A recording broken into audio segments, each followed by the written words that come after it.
All right, our goal is to find companies with experience in a NAICS code.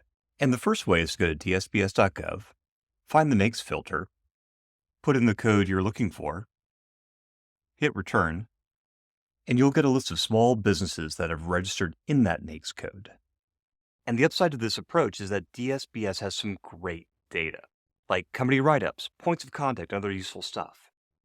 But DSBS pulls out of SAM, and SAM data is all self-reported, which is a mixed blessing, because the SAM data might reflect a company's commercial experience that other federal databases don't have, or it could reflect nothing more than what the company would like to do, rather than what they have done. The second way is to go to USA Spending, select Search Award Data, and I recommend starting by selecting the last 3 years, then go down to the NAICS filter, put in the NAICS code you're looking for,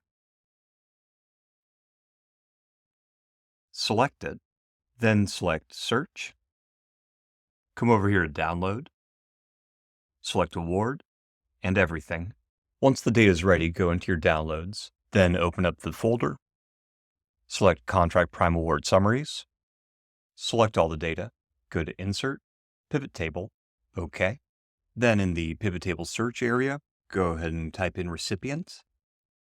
You'll find Recipient Name, put that in the rows area.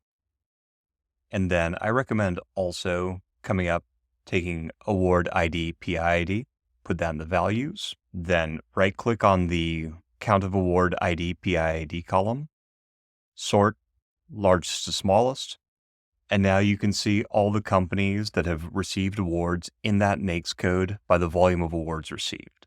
Does that make sense? And the benefit of USA Spending is that you can find a ton of information about the companies there. You can see which government agencies they've won work for. You can see where they are. You can see how big their contracts are. But importantly, USA Spending does not have points of contact for the companies, which means you'll have to find that elsewhere. But that's how you find companies that do work in a NAICS. I hope this helped you. And if you want more on NAICS codes, see our deep dive here.